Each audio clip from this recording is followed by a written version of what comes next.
साल था 1899।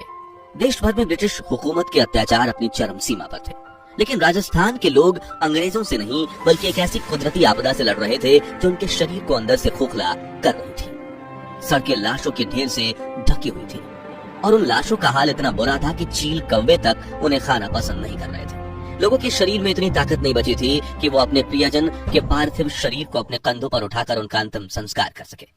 अपनी प्रजा को मरता देख महाराजाओं ने अपनी पूरी संपत्ति दांव पर लगा दी थी। गांव के गांव बेच दिए थे, यहाँ तक कि ब्रिटिश हुकूमत ने भी राजस्थान में राहत शिविर लगाए थे। मगर फिर भी उस आपदा ने राजस्थान को इतना दर्द दिया जिसकी कीमत केवल राजस्थान के 45 लाख लोगों को अपनी जान देकर चुकानी पड़ी। ये कहानी है छप्पनिया अकाल की। देश के इतिहास का वो काला दौर जब लोगों को कुछ दाने अनाज के लिए अपने बीवी बच्चों तक का सौदा करना पड़ा। और अगले कुछ मिनटों में आप राजस्थान के लोगों के ऐसे संघर्ष के बारे में सुनेंगे जिससे आपकी आंखों में दर्द के आंसू आ जाएंगे। भारत के इतिहास के सबसे भयंकर अकाल की कहानी शुरू होती है साल 1899 में थार रेगिस्तान से। उस वक्त 2,38,000 वर्ग किलोमीटर में फैले इस मरुस्थल में दूर दूर तक सिर्फ रेत के टिले, सूखे पेड़ और गर्म हवाओं के अलावा कुछ नहीं था। न नदी, न तालाब और न ही हरे भरे जंगल। इसलिए यहाँ रहने वाले लोग पीने के पानी और अनाज की खेती के लिए बारिश के पानी पर निर्भर थे। हमेशा की तरह उस साल भी राजस्थान के लोग बारिश के मौसम में बादलों को निहार रहे थे। लेकिन पहले एक सप्ताह बीता, फिर 2 सप्ताह और फिर पूरी वर्षा ऋतु, लेकिन आसमान से पानी की एक बूंद भी नहीं बरसी। इस वजह से राजस्थान के किसान ना तो फसल बो सके और ना ही पशुओं के लिए चारा उपलब्ध हो सका। धीरे धीरे प्रदेश में पानी की कमी आने लगी। लोगों को एक बर्तन पानी के लिए कई किलोमीटर चलना पड़ता था।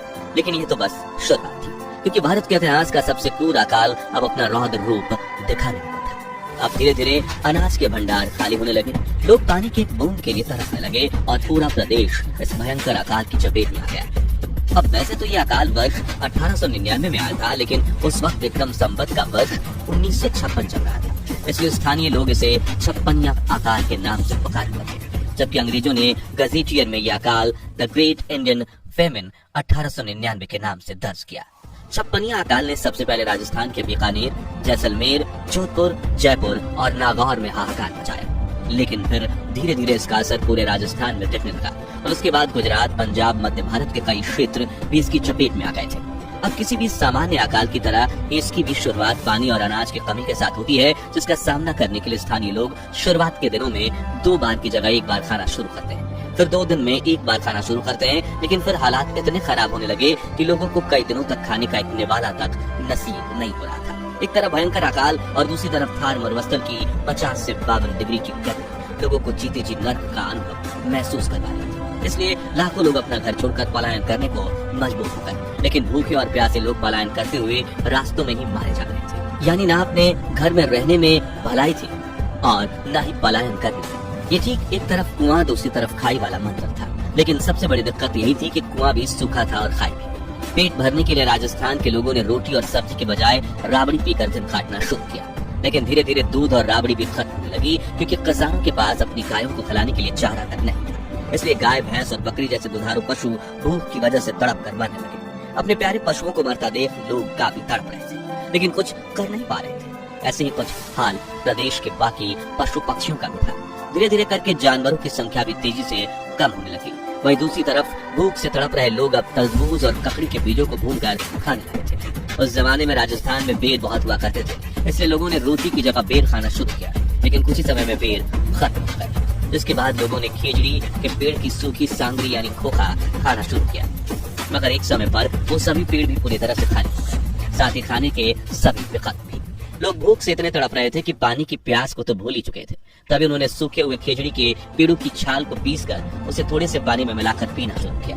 यहाँ तक कि बच्चे खेत के आसपास लगी सूखी कांटेदार घास को अपने मासूम हाथों से उठाकर नंगे पांव चलते हुए अपनी माँ के पास ले जाते थे। फिर परिवार वाले कांटों के एकदम बीच में जो बाजरे के दाने छुपे रहते हैं, उन्हें बड़े धीरज से बीन कर इकट्ठा करते और फिर उनको उबाल कर खाते। इस भुखमरी ने शाकाहारी लोगों तक को सांप और नेवला पकड़कर खाने के लिए मजबूर कर दिया था। यहाँ तक कि कुछ मनुष्य तो नरभक्षी हो गए थे, यानी जब उन्हें भूख प्यास से मरा हुआ कोई व्यक्ति दिखता तो वो उसके शरीर से मांस निकाल कर खाने लगते। जिंदा रहने की जिद में उन्होंने वो सब कुछ किया जो करना संभव हो सका, लेकिन भूख ने लोगों के शरीर को चूसना शुरू कर दिया। रात दिन भूखा रहने की वजह से उनके शरीर का मांस गायब हो चुका था। भूख ने उनका खून तक चूस लिया था। उनके शरीर की हड्डियां भी दिखने लगी थीं। लोगों का शरीर ऐसा हो चुका था मानो कोई हड्डियों का कंकाल हो, और कमजोरी इतनी कि किसी सहारे के बिना खड़ा होना भी मुश्किल हो चुका था। बच्चों के शरीर का विकास रुक गया था, जवान लोगों का शरीर सिकुड़ने लगा था, और बुजुर्गों के हालात इतने बुरे थे कि वे अपनी खटिया से खड़े तक नहीं हो पाते थे। कई लोगों ने अपने आंगन में लाठियां गाड़ रखी थी ताकि उनके सहारे उठा बैठा जा सके। आज धन दौलत की लोभ लालच इतनी बढ़ चुकी है कि अपने अपनों के दुश्मन हो गए। लेकिन ये जानकर आप आश्चर्य में पड़ जाएंगे कि उस वक्त धन दौलत का मूल्य ना के बराबर था। हजारों लोगों के पास सोने चांदी के सिक्के हुआ करते थे, लेकिन जब उनके घर चोरी होती थी तो इन मूल्यवान धातुओं की नहीं बल्कि उन मुट्ठी भर अनाज के दानों के जितने दाने आजकल लोग खाते हुए अपनी प्लेट के बाहर गिरा देते हैं। यहाँ तक कि चूल्हे पर चढ़ा हुआ अनाज का घड़ा भी चोरी हो जाता था, और चोरों को अपने इस करतूत पर गर्व नहीं बल्कि शर्म आती थी, क्योंकि उस वक्त वो 2 दाने खाकर अपनी जान बचा लेते थे, लेकिन वो जिनका खाना चुराते थे उन बेचारों की भूख के मारे तड़पते हुए जान चली जाती थी। उस वक्त राजस्थान और गुजरात में छप्पनिया अकाल ने भयंकर त्राहिमाम मचाया था, जो देख वहाँ की स्थानीय रियासतों के कई राजाओं ने प्रजा के लिए अपने अन्न भंडार खोल दिए थे, जिनमें खरवा रियासत के राजा राव गोपाल सिंह खरवा, बीकानेर के महाराजा गंगा सिंह जी राठौर और मेवाड़ के महाराणा फतेह सिंह जी जैसे कई महान राजाओं का नाम शामिल है। इन राजाओं ने अपनी जनता को बचाने के लिए जगह जगह लंगर लगवाए और भूख से तड़प रहे लोगों में खिचड़ी और उबलते हुए चने बंटवाए।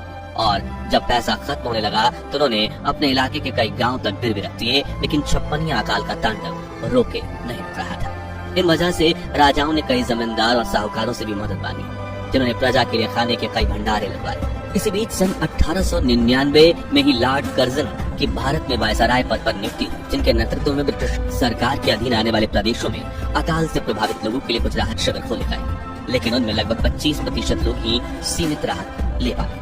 दरअसल उस वक्त प्रदेश में यातायात की सुविधाएं मौजूद नहीं थी, इसलिए इन राहत शिविरों का फायदा सिर्फ शहर में रहने वाले लोगों को ही मिल रहा था, जबकि दूर दराज गाँव में रहने वाले लोग अब भी भूख से तड़प रहे थे।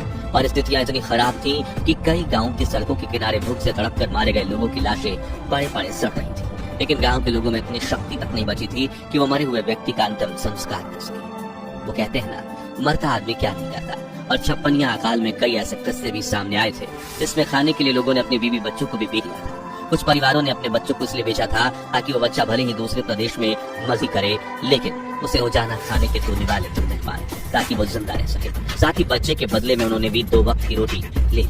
उसी वक्त का एक दर्द भर किस्सा ये भी है कि असहनीय भूख से तड़पते हुए एक किसान ने खिंजड़ी की सांगड़ी के बदले अपने धन यानी कि पत्नी को बेच दिया था। पर जब अगले साल चैत महीने में वर्षा ऋतु की दस्तक हुई और बल गरजने लगे तो उसने अपना सर पकड़कर अपने किए पर पछतावा करते हुए कहा था, बादल अमड़ घुमड़ कर भले ही खूब बरसते रहे, लेकिन भूख को जो नुकसान पहुंचा था उसने पहुंचा दिया है। दोस्तों, जिस मंजर के बारे में सुनकर ही हमारी रूह कांप जाती है, असल में उन हालातों को अपनी आंखों के सामने देखते हुए भी कुछ क्रूर शासकों और सेठों ने भूखमरी से तड़प रहे लोगों का फायदा उठाया।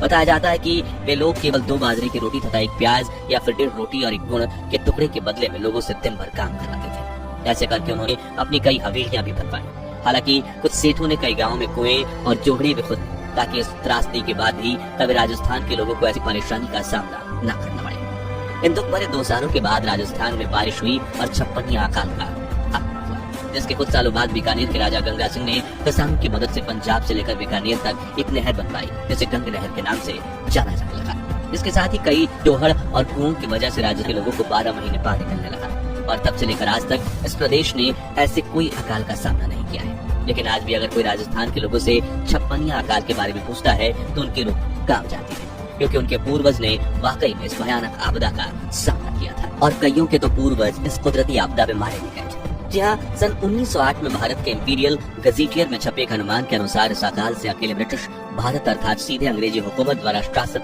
प्रदेशों में 10 लाख लोग भुखमरी और उससे जुड़ी बीमारियों से मौत के मुंह में समा गए थे। लेकिन कुछ इतिहासकारों का कहना है कि आंकड़ा असल में 40 से 45 लाख के पार भी पहुंच गया था। इसी वजह से आज भी राजस्थान में 56 नंबर को अशुभ माना जाता है। तो मित्रों, ऐसे मुश्किल दौर में भी हमारे पुरखों ने हार नहीं मानी और कमजोर शरीर से लाठी के जरिए ही सही, लेकिन कुदरत के इस कहर के सामने डटकर खड़े रहे। उनकी इसी हिम्मत और संघर्ष के लिए प्लीज लाइक और कमेंट जरूर कीजिए, और इस वीडियो को इतना शेयर कीजिए कि हर नौजवान को भारत के इतिहास के इस मुश्किल दौर के बारे में पता चल पाए।